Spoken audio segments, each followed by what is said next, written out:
Before I can say anything in return, a familiarly smooth voice breaks the ensuing silence. Excuse me, we were having a moment. Oh, I wonder where all these voices are coming from. Oh God, please no. I did not want to face him right now. Hello, bitch face McGee.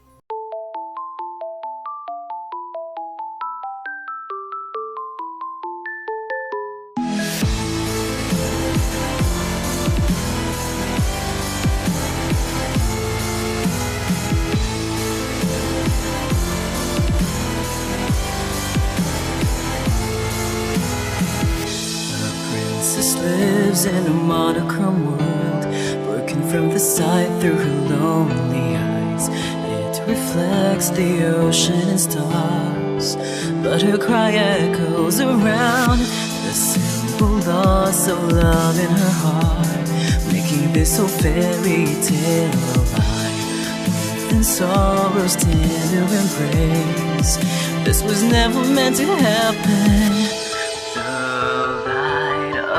The day, the only reason you have to stay. Hear me sing my song and just keep holding on. Cinderella, why don't you stay with me tonight? We will dance until midnight comes and we could run away. Oh, we will never ever be apart. Set aside all your fears, this magic lives inside of us. I am here, would you wanna stay with me tonight? Follow me, we will run across the bridge of fantasy. Oh, all the pain and sadness that you feel, believe in me, hold me close, don't ever let me go. Come and stay with me forever. Magic lives so long as I am here. What's up guys, the name's Rena Jagnil and welcome back to Cinderella Phenomenon. So last where we left off, we found out about Neverland and stuff. But last time, all the way back, we managed to escape Varg once, but then Waltz got hurt. Boo-hoo, Waltz. We found out how to break his curse with the Neverland box, of course. We went back, King Gennaro and Waltz kind of made up, and we made up with him too, but then the moment has been ruined by Varg again. Oh, did I mention the fact that Delora and Parfait told the truth about everything about Hildire and everything? Okay, we're just gonna get right to it. I just want to hurry. Let us go. Varg! I told you I'd come back for you, didn't I?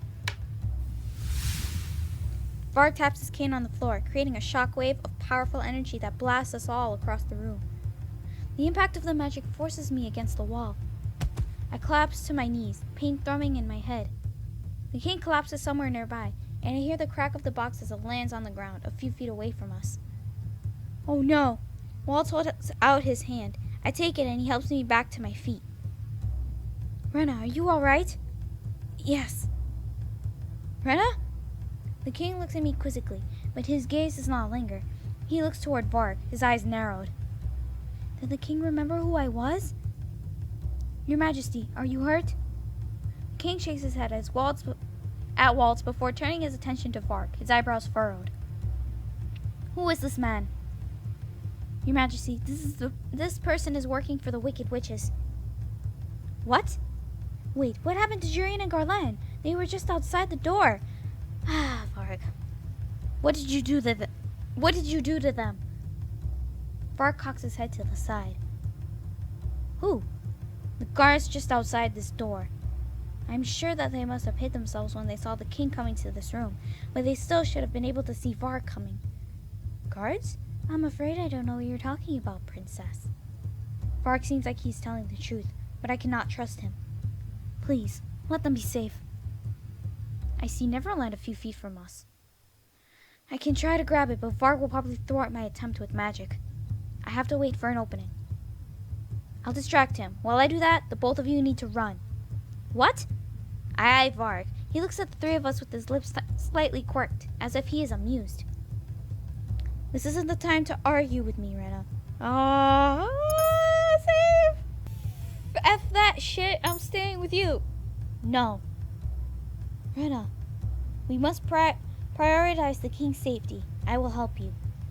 I do not know how, but I must do something. But we are in this together, Waltz. I'm not going to run away while you sacrifice yourself for us. Waltz's disapproval is clearly written on his face, but he eventually sighs out, seeming to let it go. You're too stubborn for your own good. In a good way. So I've been told. I turn to the king and place a hand on his shoulder. Your Majesty, leave this to us. You have to escape somewhere safe. This does not involve the king. It is me that Varg wants, after all. The king shakes his head as he removes my hand from his shoulder. He stands up and moves in front of us before pulling his sword from his sheath. Oh dear. Your Majesty! What kind of king would I be if I stood back and allowed 2 children to protect me? Varg looks amused by our conversation. You know that I'm not letting you get away with this time, Princess. It doesn't matter who stands in my way. Father, his cane is enchanted. Oh, we called him Father. Ooh, oops. You cannot hold him with just a blade. Father? Yeah, I knew that was gonna happen. Father? I am at a loss for words. It has been a long time since I called him that. Much to my surprise, the king's lips pull into a soft smile. You sat at the gates that one day, when you were seeking an audience with me. I have not been able to forget that day. Before I can say anything in return, a familiarly smooth voice breaks the ensuing silence. Excuse me, we were having a moment. Oh, I wonder where all these voices are coming from. Oh God, please no. I did not want to face him right now. Hello, bitch face McGee. A familiar man steps into the doorway. He inspects everyone in the room quietly. Myros. Your Majesty? Quickly, summon the knights. We have an intruder in the palace. Oh God. Oh no. If he follows. Please just follow the king for once in your life. Be a good guy or something. He gestures at Varg, who looks unperturbed. An intruder, you say? Sir Myros turns to Varg. At first his expression is impassive, but then slowly, his lips begin to edge into a sly smile. You're such a ruffian, Varg. Look at all of this property destruction. For once in your life, you could have just acted as a hero. Just for once in your goddamn life. I can only gape at Sir Myros in shock. If he knows Varg, then he is most certainly affiliated with the witches. You know this man? Explain yourself, Myros. We are all thrown off guard by Sir Myros' laughing. Soon his laugh becomes a mad cackle. Oh God. I'm just literally. If just imagine Sal laughing, but a little bit more crazy. I just help. I can't. There's a strange brightness in his eyes that sends shivers down my spine. My apologies, Your Majesty. I am just amused at my servant's atrocious behavior. At ease, Varg. Sir Myros gestures at Varg, a silent command to lower his cane. Varg obeys him before moving to a corner of the room and leaning against the wall with disinterest. Don't worry, Your Majesty. You're not the one we're after. What? Sir Myros turns a sly smile on me, and I instinctively take a step back. The princess is the lady we need to escort. Escort? Princess? This girl is a princess? That is correct. It is a shame you can't remember your own daughter, even though she stands right in front of you. Enough with your vagueness. Explain yourself. The king's grip on the hilt of his sword tightens. I am not obliged to explain everything to you. Try thinking on your own for a change, Your Majesty. Myros! Sir Myros ignores the king's outburst and turns his attention to Waltz. He visibly stiffens and his sly smile contorts into a grimace. Yeah, no, not my husband. He's not my husband. I mean, Lucette's husband is here to save the day. Okay. And look who we have here. I see that the traitor has returned to the palace. Waltz stares at him, looking puzzled. Sir Myros tilts his head to the side and offers Waltz a lopsided smile. You still look the same as you did back then. I did not think it was possible for you to grow any weaker, Waltz Cresswell. Myros, I see. Waltz suddenly looks melancholy as he stares at Sir Myros. Waltz? What is going on? This man's real name is Myth, and he is a witch, same as me. It appears that he has been using a powerful glamour to conceal his real identity. If I hadn't been cursed, I would have been able to tell right away. I would not give yourself so much credit, Cresswell. Waltz narrows his eyes but says nothing. I glance between the two of them, confused. But how do you know him? He secretly worked for your mother, practically worshipped her. I was the only other person who knew of his existence as a witch outside of the Tenebrum Bear. A witch? I trusted you, Myros. The king says the words through gritted teeth. Should have said it through gritted teeth. Anyway, his face contorted in anger. Sir Myros flicks her wrist. It is a dismissive gesture, and he still looks amused. What a hypocrite you are, your majesty. No, you are the hypocrite! He eyes Waltz. You're willing to play nice with some witches, but not others. This bias is what drove us witches to madness in the first place. Sir Myros faces the king with a grin. Your human hypocrites are so easy to manipulate. It is pathetic. Myros! The king charges towards Sir Myros with his sword held high. Oh God, please no. Your Majesty, don't! No! The king's sword never touches Sir Myros. Sir Myros only has to hold out his hand, and suddenly an invisible force pushes the king back. He crashes into one of my shelves, knocking down my dolls. Your Majesty! I quickly run to his side and to help him up. Thankfully, he does not seem to have made any major wounds. To think there was a witch working in the palace the whole time. And not the good kind of witch either. I was too careless. Rejoice, Your Majesty. I still have more surprises for you. I will never forgive this betrayal, Myros. Betrayal? I'm afraid you have been played for a fool this entire time, Your Majesty. My loyalty has always been reserved for Lady Hildyre and no one else. Myth. I can't imagine what you would hope to gain from all this. Hildyre is long gone. Sir Myros' eyes flash as he turns a severe glare on Waltz. His voice is seething with venom when he speaks. Had it not been for you, traitor, she would still be here. The king mentioned Waltz's betrayal. Sir Myros called him a traitor. What exactly did Waltz do? Sir Myros beckons me forward with a gesture of his hand. Now, if you please, Princess, come with us, if you don't want them to get hurt. Waltz immediately stands in front of me. I won't let you take her. In your current form, you don't stand a chance. I will make certain that you never break your curse, Waltz. Oh God. This whole thing was a setup. A trap. I'm sorry, Waltz. This is my fault. No, it was mine. The reason we came was to break my curse. My eyes once again flit to the box on the floor. Neverland is just a few steps away from me. Neverland! Waltz's eyes follow mine to the box. He leans back and whispers to me. You have to get the box and break my curse. I feel for the key inside my pocket.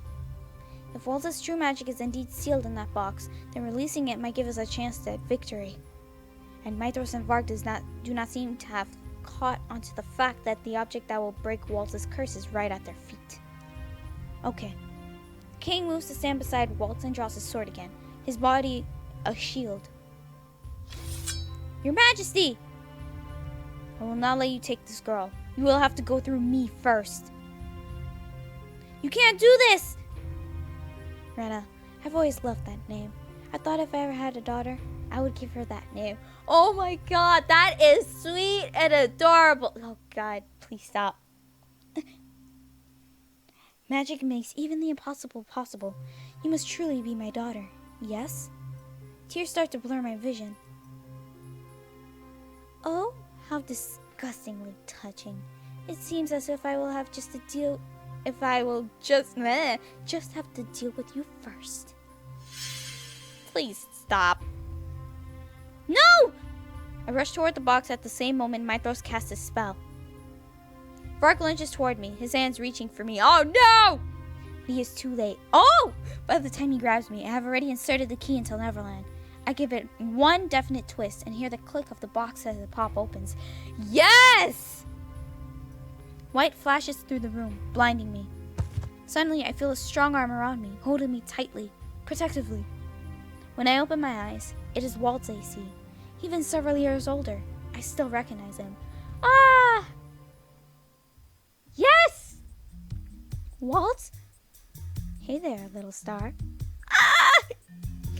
Seems like the tide has turned, myth.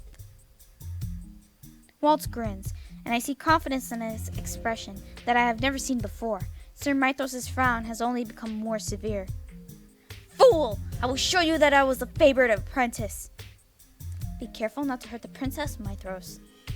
Fork's voice is almost teasing, but Sir Myros does not seem to care. I didn't plan on it. Sir Myros gestures his hand in a sweeping gesture. The beginnings of a spell gather at his fingertips. Waltz looks at me and smiles reassuringly. Now, when I say that I can protect you, Rena, I definitely can. Waltz holds out his hand just before Sir Myros' magic reaches us. An invisible barrier suddenly appears in front of us, thwarting Sir Myros' magic. Seems like I'm not as rusty as I thought I would be.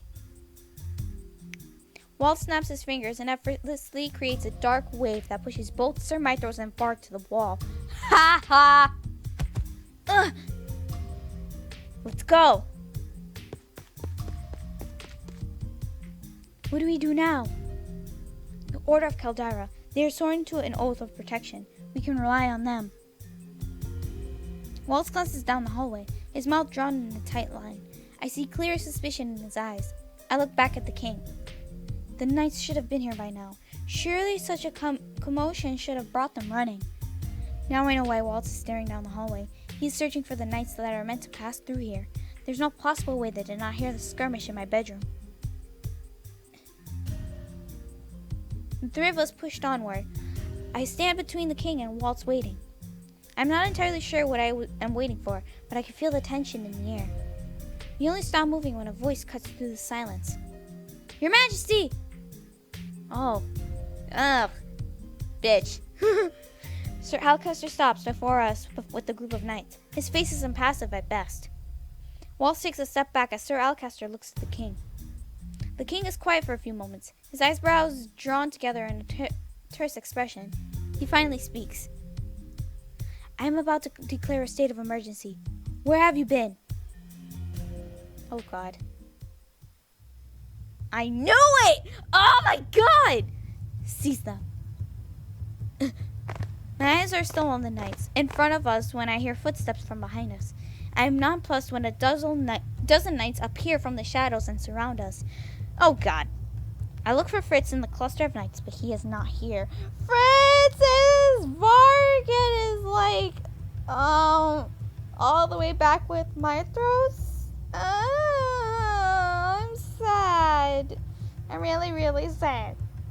The king stares around him, baffled. What is the meaning of this? Could this be the reason why? What is happening? That voice. We all turn to watch the dining room doors open. Ophelia enters with Emmeline and Rod. Ah! Several knights trail behind and flank them on either side, giving them no room for escape. Rod notices me and stares in shock, but says nothing. Gennaro! The minute she sees the king, she calls his name and attempts to run toward him. The knights only need to raise their swords and block her path to stop her. I think that takes care of all the intruders. Though I am not happy that two managed to escape. These Jurian and Garland! Two? Jurian and Garland? If they manage to escape, they might be able to get reinforcements. The king will be judged and convicted. His crown will be given to one more worthy. I see. It was you who sent that letter, Alcaster. That is correct. Now, if you want to protect your family, you will hand over your crown. The king shakes with rage. Was this yours and Myros' plan all along? To take down this kingdom at its heart? Sir Alcaster snorks and crosses his arms. Do not clump me together with that snake. Both of us have different goals. It just so happens that we both needed to be rid of you. What? You are a weak king, Gennaro. The kingdom of Angielle needs someone who will rule with an iron fist. No? You are too soft, and so your subjects have become too dependent on the kingdom. And how do you propose I run my kingdom? By instilling fear. There is no place for fear in this kingdom. It is a ruler's obligation to assuage the fears of his people. I cannot believe that you would do this, Sir Alcaster. Alcaster looks at me with disinterest. Rena, correct? I have no business with you, but I suppose Myros does. We have been backed into a corner. What do we do? I feel for my pocket, my hand touching the smooth surface of a vial. I can still remember the potion that Parfait gave me before we left. I had forgotten I had this with me. Parfait told me to use the potion if we found ourselves in a difficult situation. She said it would give us time to escape. She did not even tell me what it does. I glanced at Waltz, who is eyeing the knights quietly. But it is also possible that Waltz would be able to do something about this situation with his magic. Okay, save. Just use the potion, man. Use it. I reach into my pocket and slip the vial out. I open my fingers just long enough for Waltz to see it. He gives me a subtle nod before turning his attention to Sir Alcaster, who is still speaking with the king. I will make you regret your actions, Sir Alcaster. I throw the vial to the floor. The moment it shatters, a blinding white light envelops the room, forcing my eyes to close. Waltz grabs my hand and pulls me away. Don't let them escape! I hear a few grunts from the knights as Waltz begins to barrel his way through them. Waltz leads me into the throne room. We have all somehow made it out. Rod stands in between Ophelia and Emmeline. Rod must have pretty good eyes to be able to lead them both out of there in all that chaos. Good job back there, Rena. I never realized you had a potion. Parfait gave it to me before she left on her urgent meeting. It's a good thing, then. You saved me by using it, you know. Using a more complicated spell would have drained my energy. Good thing we didn't ask him about magic, then. Why is this happening? Emmeline's eyes are filled with tears. Ophelia takes her into her arms and rubs her back in an effort to calm her down. This is my fault. How could I have not foreseen this? You couldn't, unfortunately. Jirian was right about him. I should have listened to her. This is not your fault, Your Majesty. We don't have much time. We need to escape and tell Lady Parfait about this. It sounds like Jirian and Garland were able to escape. It is possible they will soon bring reinforcements. Rod, you know these people? Rod is silent for a few moments before nodding at her. Yes, they're my friends. Friends? Rod just shrugs at me. More than likely, he just wants us to play along. Waltz paces the room, his arms crossed as he tries to think of something. Waltz? I haven't done this in a long time, but I can try to open a portal that leads back to the margin. Witches can do that? Only the most practiced witches. It only works if they have a clear image of where they want to go. So you can do it? I can. I was taught by your mother, after all.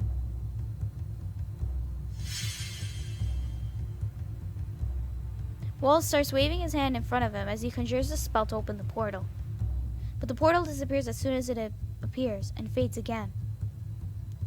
Damn it. They're coming, Waltz! I'm doing my best, Princess. Waltz tries to cast a spell again. This time, the opening appears and stays. I did it! But this one won't be open for long. Your Majesty, you must go first. No, let Ophelia and the children go first. Waltz nods as he ushers Ophelia and Emmeline into the portal. Though Rod is reluctant to step inside, I force him into the portal before me. I can't keep the portal open much longer, Rena. I can manage one more person before I need to recast it. Your Majesty, you must go. No. What? I do not have any intention of leaving. To leave this place is to abandon my kingdom. I will not flee like a coward. I will protect my throne until my last breath. But that would be suicide! He will not kill me. He may have managed to sway the order, but I have the people on my side. Killing me will cause an uprising, and that is the last thing he will want. But if the king escaped, he would be able to fight from the outside. The castle and his crown are symbols, but he is in danger if he stays here alone. I glance at Waltz and notice him paling. I can tell the magic is sapping his strength, making him weaker. I ball my hands into fists. I cannot leave the king here by himself. He is the king and I am the crown princess. Waltz, you will come back for me, right? What are you? Before he can react, I put my hands on his back and push with all the strength I can muster. Waltz stares at me in horror as he falls into the portal. I'm sorry. Waltz disappears in the portal, and the portal collapses in on itself, leaving me with the king. Both my mind and heart are numb as the knights approach, ready to surround us. Oh no! The king and I sit on the floor with our hands tied behind our backs. There are 2 knights standing by the door to watch over us. I look at the king, who remains as quiet and solemn as before. He has been so calm. Does he have a plan? Why is it that you chose to stay with me? I am surprised when he finally breaks the silence, because there are questions I need answers to. Besides, I cannot leave you here. I have many things I need to ask you. King Gennaro falls silent as he stares at me. The gold of his eyes clearly reflect my own. I had never realized how similar our eyes were. Is it true? Are you really my daughter? Yes. I was given the Fairytale Curse and turned into a peasant. My title was stolen from me and from the minds of the people. No one remembers who I am anymore. Cinderella? How did you know? I've noticed a glass slipper necklace on your neck, but the other slipper seems to be missing a piece. A piece? Wait a minute! I look down and stare at the second slipper. My eyes widen when I notice that the piece is bigger. When did we get a second piece? Oh my gosh, yay! But when did this happen? I consider and recall the moment I broke Waltz's curse. Oh, I was thinking the same thing too. Probably. Was it when I broke Waltz's curse? This means I only have one more deed left to complete. But my birthday is tomorrow. Are you alright? Yes, I am, just worried. You have been through much today. Try and get some rest. You must reserve your energy. I am unsure what he means, but either way, there is no way I could possibly sleep now. At least, this is what I want to tell myself, but as minutes pass by, I feel my eyes getting heavier. Eventually, I drift into a dreamless sleep. Rena, you must wake up. I blink a few times, and when I come to, I find that I am leaning on the king's shoulder. I fell asleep. The king glances back to the door. His eyes narrow slightly as he takes a deep breath. It is time to go. What? I turn toward the front doors and realize that the knights guarding the room are missing. They will be back soon. We must hurry. I am surprised when the king pulls out of the ropes that were binding him. He holds a small knife in his hands. Alright, that's awesome. How long has he been out of his bindings? When did you free yourself? I think I've been sorely underestimated. I have been trained just as well as the knights. It goes without saying that I could get myself out of bindings. I am not so weak that I need to depend on others to protect me. It sounds like something I would say. Where did you get the knife? They made sure to take anything we had that could have been a weapon. Would it suffice to say that I pulled it from a hidden spot? Not many people would think to look in a person's boots. Ah, smart. The king leans down to cut my bindings, then lowers himself to the ground. His fingers brush the floor. What are you doing? Finding the keyhole. Ah, here we are. He pulls a small key from his pocket and fits it into a crevice in the floor. The floor gives a gentle, audible rumble. The king pulls the tile from the floor, revealing a hidden staircase. There was a hidden staircase here? In the floor? An escape route, if one were ever needed. Only I know of its existence. Now, we must go before they return.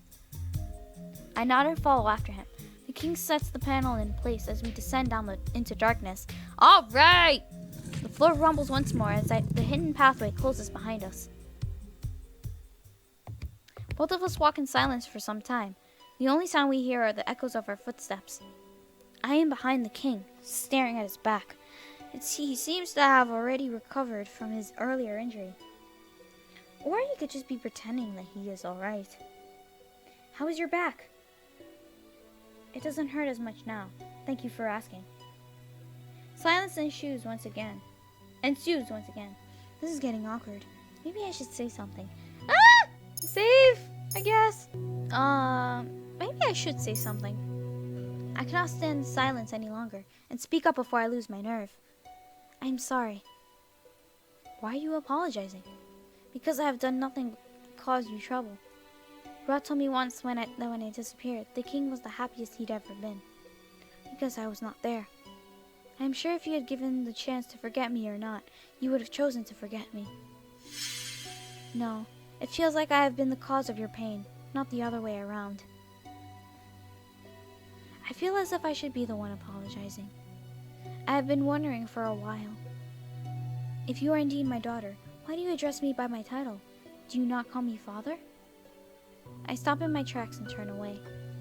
It has been years since I called you that. You were never there for me, so I stopped considering you my father. A deafening silence falls upon us. I am sorry. Can you tell me why you distanced yourself from me? The king looks at me silently, with something like regret in his eyes. I want to slap myself for my foolish question. My apologies. I forgot that you do not remember me. You know, I have learned many things since I have been cursed, but the things I have learned do not answer my questions. I had thought that by staying here I would finally chance upon some answers, some truth. I have always thought that only Mother loved me because you were never there for me. I'm sorry I cannot give you the answers you seek. Well, I can understand why you would hate me. I am a witch's daughter after all. Hildire, do you know what transpired in the past? You mean with Mother? Hildire threatened to kill the person I loved if I did not marry her. She threatened to kill Ophelia. The king looks down, his face contorted with anger. Her face said that Mother already broke their rules long before she took over the kingdom. Her hands were already stained with blood. I won't let any more of my loved ones die in her hands. I had no choice back then. I married her because I refused to let her hurt Ophelia. I hated that woman for ruining my life and my kingdom. I know. I recall when he thanked Waltz for saving the kingdom. Can you tell me who Waltz is? Waltz? He was Hildire's apprentice. He was powerful, considered the second strongest among the witches. Really? He was a child prodigy. That is why Hildire ordered his family killed when they refused to give him to her. Waltz didn't find out about that until much later. Oh my goodness. Poor Waltz. Mother killed Waltz's family? I cannot believe this. Just how many lives did she take? When he did find out, he betrayed Hildire. He divulged her plans to the fairies and helped them defeat her. I gave him a copy of the key to the secret tunnel so that he could deliver it to the Lucis bearer. So that is how Parfait got the copy of the key. Then Hildire cursed him for betraying her. I do not know how you two know each other, but it is fairly obvious to me that he is loyal to you and cares about you. He was the type of person that expressed that loyalty plainly, so I can tell. I do not know why the king decided to comment on such a thing, but my cheeks are suddenly warm. You care for him. Do I? Yes, you do! He is a good man. How did we even get to this conversation? Long ways, things happen. The two of us are still walking when the king suddenly stops and I nearly bump into him. Oh boy. Ah, here we are. Okay. This should bring us into a passage that leads into the gardens. I follow his gaze to a rusty door. He slowly approaches the door. Stay close to me. I nod at him. He turns the knob and pulls open the door. The king and I can only gape at the sight in front of us. It is the last thing we expect to see behind the door. Mother? Oh, God! Oh, come on! Chapter 7, The Witch and the Crystal. Oh, God, please, no. I'm so sorry, guys, but I'm gonna have to end it here for today. We will continue more of Cinderella Phenomenon in the next video. God help me. I want to know more, but I'm afraid I have to stop. So anyways, with that being said, thank you guys so much for watching. If you guys like this video, give it a thumbs up. If you guys like to see more of my videos, then click subscribe. Anyways, I'll see you guys in the next video.